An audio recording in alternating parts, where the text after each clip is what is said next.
ઇન્ડિયાના કોઈ પણ એરપોર્ટથી તમે ગોંઝાઓ ટ્રાવેલ કરતા હોય અને વાયા હોંગકોંગનો રૂટ હોય તો તમને બેગેજ ક્યાં મળશે? એક બધાના માઇન્ડમાં ક્વેશ્ચન આવે.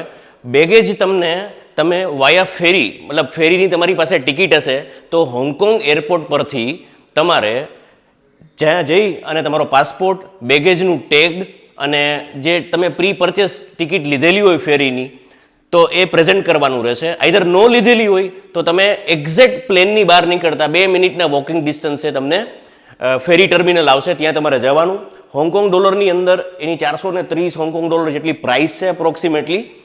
પાસપોર્ટ, તમારા બેગેજના ટેગ અને નાનું મોટું બુકિંગ કન્ફર્મેશન માગે તો એ આપજો અને ત્યાંથી ટિકિટ લઈ લેશો ને એટલે તમારા ટેગ એ લોકો રાખી લેશે અને તમને સીધું પાછો ફેરીએ તમને બેગેજ મળી જશે. એટલે you need to make sure કોઈ જાતનું પેનિક કરવાની જરૂર નથી. તમારા બેગેજ ઇન્ડિયાથી તમે વાયા બેંકોક હોંગકોંગ ટ્રાવેલ કરતા હોય કે વાયા દિલ્હીથી ડાયરેક્ટ તમે હોંગકોંગ ટ્રાવેલ કરતા હોય, હોંગકોંગની અંદર તમારા બેગેજ એ લોકોની જવાબદારી છે જે ફેરી મેનેજ કરે છે અને તમને સીધા પાછો ફેરી મળશે.